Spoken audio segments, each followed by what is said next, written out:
Hey everyone, so I promised you a recording from the Zoom meeting, and so here it is. I'm going to try and run through everything that I said in the meeting, and I've got notes here, so you'll have to bear with me if I refer to them, because I'm sure you'll realise that this is a really massive topic. So talking about what motivates us, what gets in the way of us action planning, what gets in the way of us planning full stop, is a large topic. So as we learned to our peril, there's only so much we can fit in a 40-minute Zoom, and I've still got stacks of questions, and we've got a little plan to get all of the questions answered, and I think you're going to really enjoy some of the stuff that we've got planned and that we're putting out for you. So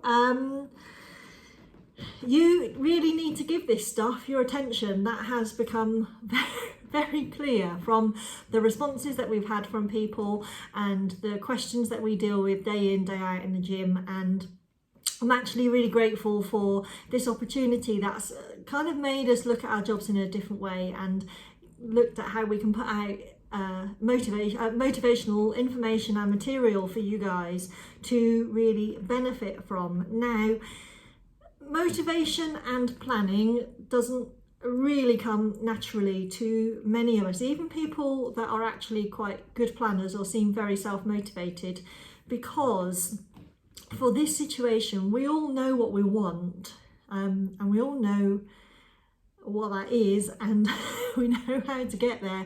But although we really want to be here, this bit that gets us to here is not what we want to do. So if we could get here, i.e. lose weight and be very fit and healthy by sitting on the sofa and eating ice cream, we would all be the most motivated and well organized and well planned people on the planet. But the reality is this bit here that gets us to here is not sitting on the sofa and eating ice cream. It's doing the stuff that we don't really want to do, and that's why you need your coaches, and that's why you need a lot of this stuff that we're pushing out, because you need to give this your attention. So the likelihood is you never really learned what motivates you. So it's not something that we teach in schools, and we really should. And it's something that takes quite a lot of self-work and self-awareness. But we're here to help you, and if you want a challenge like our Strong 4 challenge, then perfect, if that's the sort of thing that gets you motivated. If you want to go deeper, if you really want to understand how to get a really difficult job done, then we'll work with you on that. So the first question up on the Zoom the other day was from Vicky, and one of the things that stops her from doing her planning and following her plan, she has real difficulty sticking to a meal plan, is her sugar addiction and her addiction to puddings. And this is a really common problem. So Vicky was really honest. She's already worked out that she is addicted to sugar. So sometimes we need someone to point that out to us. And the real issue with sugar is that it's a massive dopamine response, and that's what we're all after. And if you're not getting it through sugar, you're going to be getting it elsewhere. Scroll. So if you are compulsively on your phone when you should be doing other things, i.e. being asleep or doing your planning, it's likely to be a little bit of a dopamine addiction. And one of the only ways to overcome a dopamine addiction is a detox. Grit your teeth, girls, and go for it. There's a number of ways you can go about this. One of the difficulties, particularly with dopamine, and particularly if you struggle with your weight, it's very hard to manage grey areas. And what Vicky was saying is she's got the alternatives right there on the worktop. She's got the honey, she's got the sweeteners, she's tried it all, and she's still going for the sugar. So sometimes detox is the only way to go. Now, craving sweet things can be an indication of other things, so it's important that we think about what else is going on here. So if you have your evening meal and you want a little bit of something sweet, there's a couple of things that could be. Firstly, conditioning. We are very conditioned in our culture to be having a pudding. So again, detox sometimes is the best way to go. Unfortunately, once that is there, once that little bit, wanting a little bit of something sweet is there, as Vicky confirmed, and many other ladies before her, a piece of fruit or a carrot isn't really going to cut it. So the other thing to consider is if you are eating enough during the day, and without a doubt, most of the ladies that I work with are simply not eating enough during the day. So we go through the day trying to avoid food. We stay alert for food, literally spend all day dodging it, and then we get got. We get got by the cakes that somebody brought into work, or by the pudding at the end of the day. And really, we are hunter-gatherers by nature, and I want you to make it your mission. There's an old saying, breakfast like a king, lunch like a prince, and dinner like a pauper, and there's a lot to be said for it. And really craving that sweet stuff at the end of an evening meal is a big indicator to me that you're just not eating enough during the day. And eating enough during the day takes planning and takes attention. So make food your mission. Really set your day out. It's all about, if you're not working, then you've really got the opportunity to do this. And if you are working, you've got a nice routine that work gives you, and take advantage of it.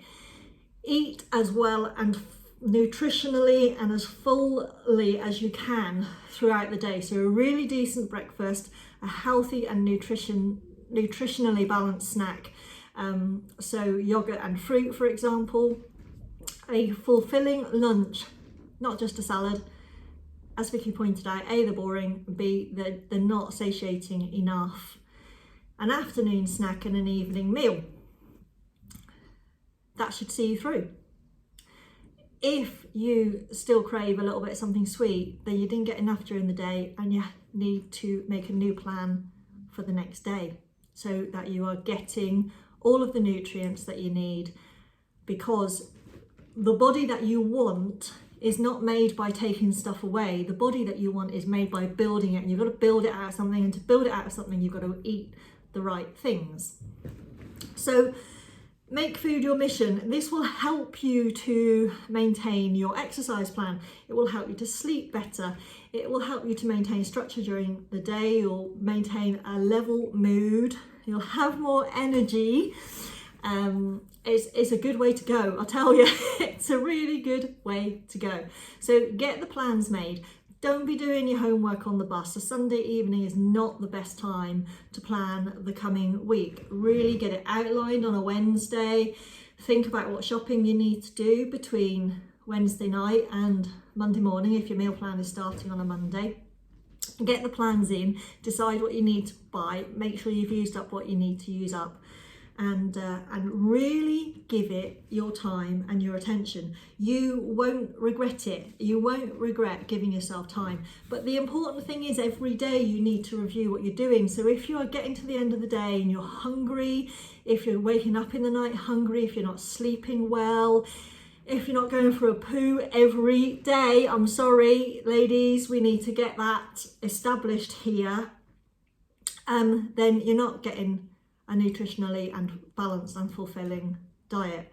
So make it your mission, really give it your attention, and work on it each day. And if you get to the end of the day and you feel any of those things, you're not ticking all the boxes, you get another chance the next day, and the next day, and the next day, and the next day. And understand that although we think eating comes naturally to us, it really doesn't. We're just not taught the correct way to put our meals together, to do our shopping, and to eat nutritionally. We're taught scarcity, we're taught to reduce.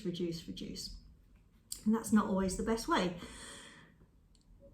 So use your planners, set your goals and use your planners to make sure that you are hitting all of these goals. So in your planners, make sure that you've got a nice variety of your nutrients. Use your action plan scorecards. I have them here. Use your action plan scorecards to make sure that you've got the basics outlined with your workouts, your step goal, your water intake, your 5 a day. You can do 5 a day, twice a day, you know. You really can. So that gets your basics done. Use your meal planner to record how you feel. Set your plans, tick them off as you go. Set yourself a score, record it on your scorecard. So it should all work together for you. Now, if you are struggling to stick to your meal plan, try doing it the other way. So first off, start with what you are doing, because if your meal plan is miles away from what you're doing now, you will struggle to stick to it.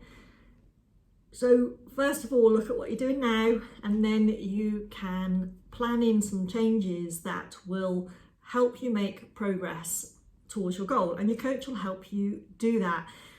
When you are recording things, a very powerful technique of noticing and being aware. So if you are eating things that perhaps you would prefer that you didn't eat, take notice of where you are, what you're thinking, what you're feeling, and why. Why am I eating this? If you can't come up with a reason, that's absolutely fine, because that happens.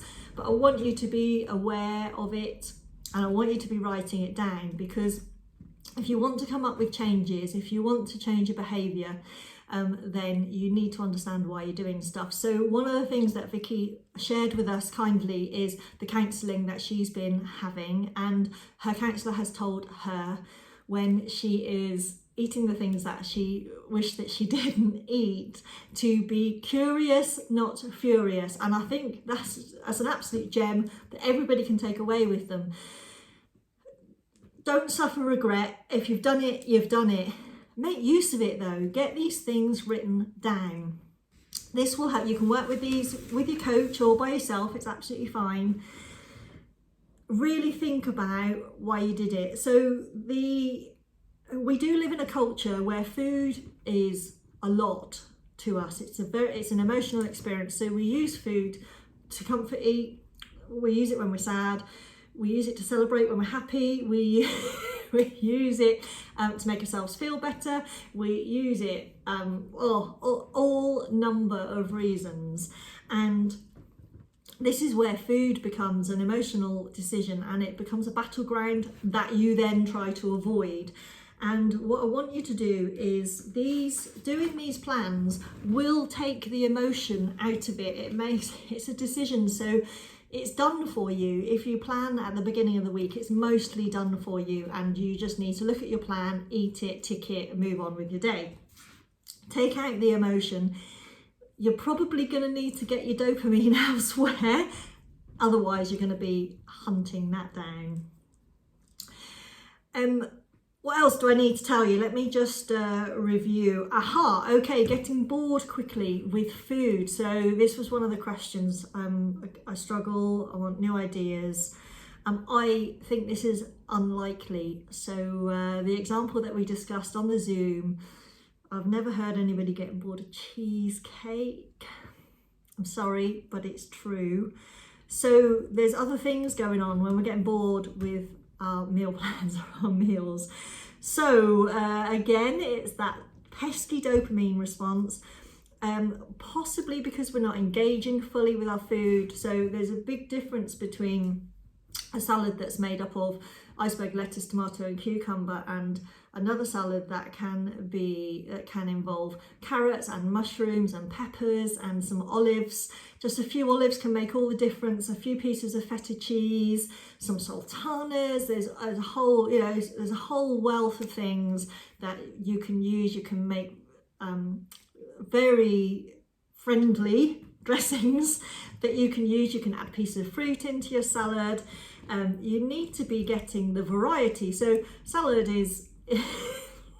covers a multitude, but make sure you're adding in the other food groups. So you adding in your proteins, however you prefer to get those, adding in your dairy or your dairy substitutes, making sure that you get a nice wide range of tastes, textures, and getting that fulfillment. You need your whole grains in there.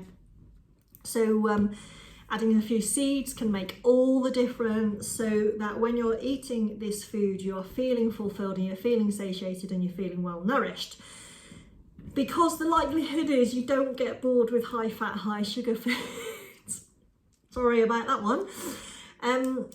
So when you are planning your meal planner, make sure that you are not just thinking, well, I need to have a salad.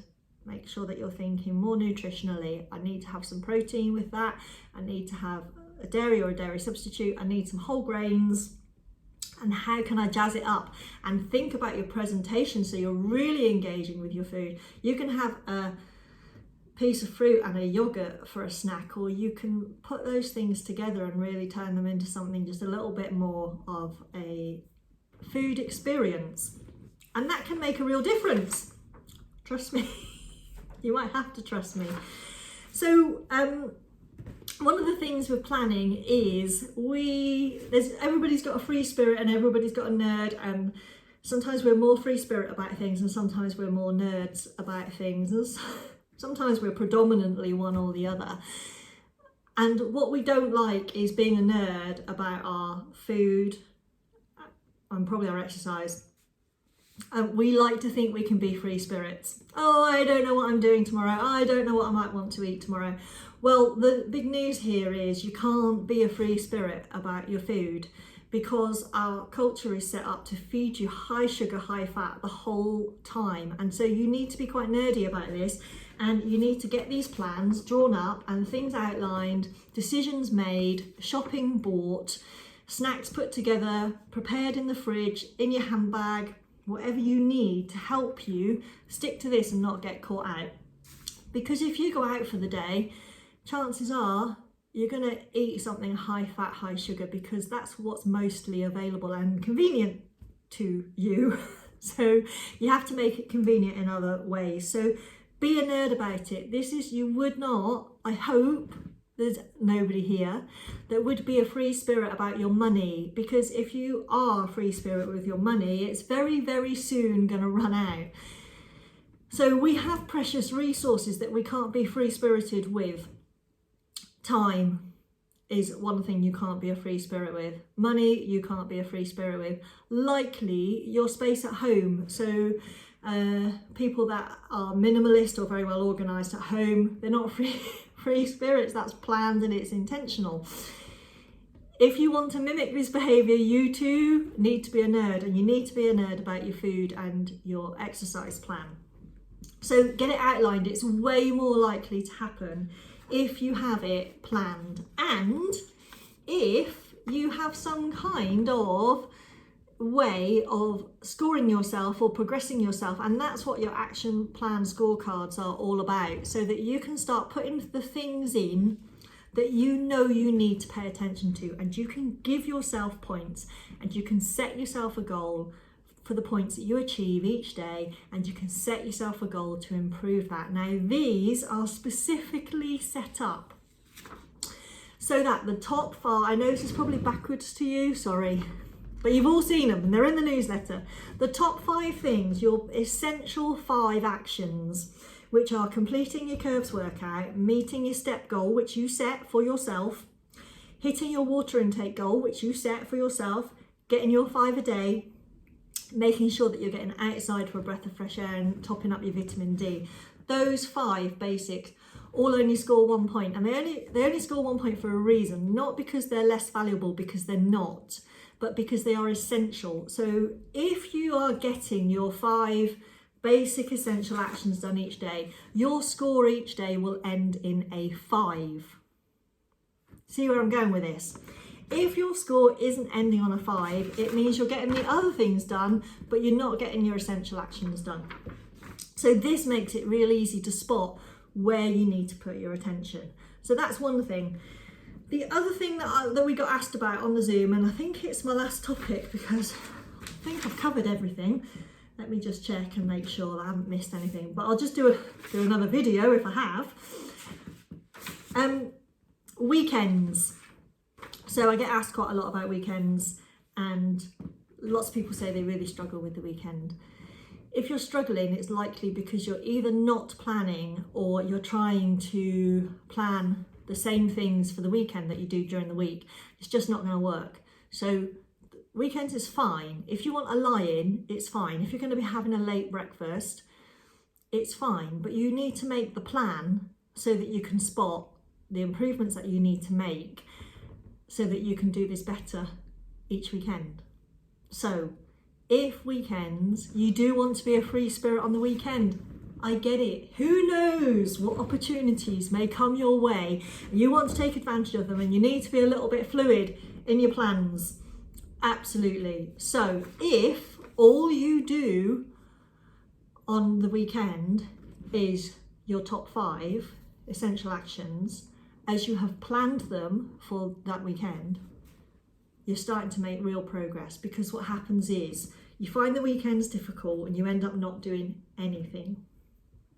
Doing something badly is better than not doing it at all. I'm pretty sure that really is.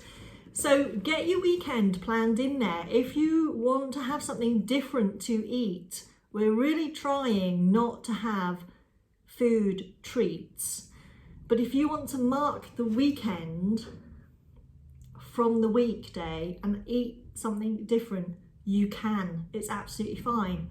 Put it in your plan, stop calling it a treat, and do it. Tick it off. It's done. Move on, because it's not going to ruin the whole 7 days.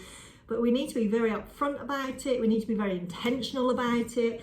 It needs to be on the plan. We need to know it's going to happen. And we need to plan everything else in around it as well. So not eating all day on Saturday because you're saving yourself to have fish and chips on a Saturday night is just not going to get you anywhere. Plan your meals, get all of your nutrition, eat fully, have your fish and chips. Yep, I did say that. And it's on video. You need to make sure that you're getting it. Make your plans to suit your life. Number one thing. And as you start identifying where you need to make changes, you can make improvements. You get to reset your intention every 24 hours. You should, by now, you should have absolutely nailed down your X factor. You should be absolutely clear about your goals, and you can set your intention to those every 24 hours. Before you go to bed, when you wake up in the morning, both, it doesn't matter. You read them, you engage with them, you remember why they're important to you, you remember how it's going to feel when you achieve those. There is no doubt when you go to bed, there should be no doubt in your mind when you get up the next day, you're going to do this and this and this and this, because you wrote it in your plan. You want to tick off your plan and you want to get your goals.